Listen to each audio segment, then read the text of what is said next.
Pemirsa, kita berjumpa kembali dalam mengasah atau mengulang ilmu mantik yang kaitannya pada saat ini, yaitu mengenai bait wal awalul maudu'u fil hamliyah wal akhirul makmulu bisawiyah. Jadi ini tentang menerangkan dua ujung tombak, dua juz yang terdapat dalam qadiyah hamliyah. Juz pertama, lapad pertama dinamakan maudu' mubtada. Juz kedua atau ujung tombak kedua dinamakan mahmul. Seperti lapad zaidun qaimun, maudu mahmul. Maudu mahmul ini terangkai daripada zaidun qaimun. Ketika itu terangkai oleh maudu mahmul, lapad zaidun qaimun, maka itu dinamakan qadiyah. Nah, qadiyah sendiri kan lapad yang terangkai. Terangkai, hanya saja lapad terangkai di sini mau nggak mau harus kena kaid, kena catatan li zatihi jaro. Artinya lapad itu yang sudah terangkai tidak harus dilihat isi lapad, maknanya, esensi, substansi kebenarannya.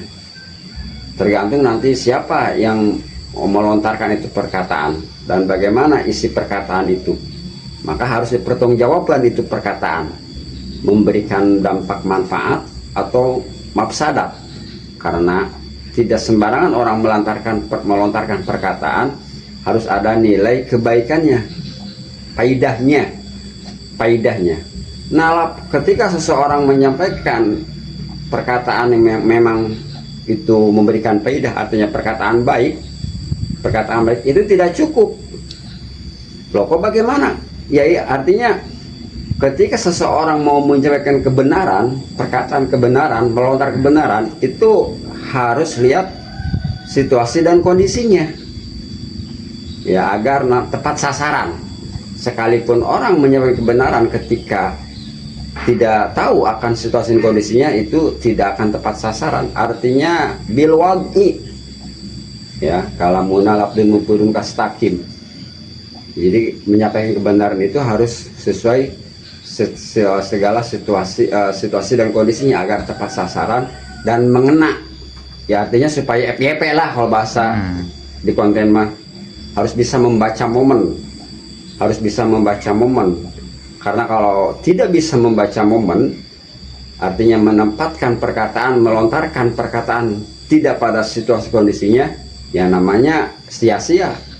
Karena jadi menempatkan barang itu harus pada tempatnya, wad'u syai'i ala mahalihi. Artinya melontarkan perkataan harus sesuai dengan situasinya. Kalau tidak, ya sia-sialah. Ya, ini guna kita mempelajari bahasa-bahasa ilmu mantik dan ilmu nahu. Ya, yang lebih luasnya para guru lah. Kita hanya sebatas singgungan. Dan ringkasan saja. Ya, intinya seseorang mau mengatakan sesuatu, mau mengucapkan sesuatu, tetap harus didasari dengan hati. Kembali lagi, tidak ada asbun, tidak ada lagi asjab.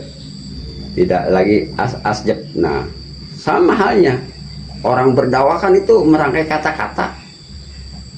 Orang itu kan rangkaian itu kan qadiyah semua itu. Orang berdakwah itu mengajak itu kan qadiyah semua, rangkaian kata-kata yang susun rapi. Apalagi mereka sudah ahli. Ya, seorang penceramah atau seorang alim, seorang kiai merangkai kata-kata untuk mengajak masyarakat mengaji, itu nggak cukup dengan rangkaian kata. Harus ada strategi, momen-momennya. Ya, strategi yang baik yang memang madu.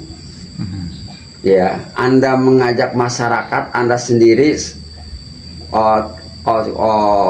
kurang dimadukan, artinya terbuka duit, itu nggak bakalan diturut. Maaf ini kembali pada materi. Artinya kalau kita sudah punya madu, yang tadinya jauh akan mendekat, semut akan mendekat. Tapi kalau kita empedu, baru orang mau mendekat, anak kecil saja lari. Itu bukan arti kita berguru kepada materi, artinya memberikan contoh, kita berkorban dalam bidang materi. Jangan melulu kita mau diberi tapi harus memberi, itu nilai dakwah. mau bakal sendirilah kalau mau dakwah, bawa kopi bawa rokok sendiri sesuai dicontohkan oleh para ulama dulu. Nah itu karena dakwah berstrategi dikatakan kan oleh ulama, seorang waliullah qutbul aulia Syekh Abdul Qadir Jailani, Anda mengajak ngaji, Anda mengajak kebaikan kepada orang bodoh bukan dengan ilmu, terkadang dengan apa? Dengan pendekatan secara personal, berarti bisa membaca situasi.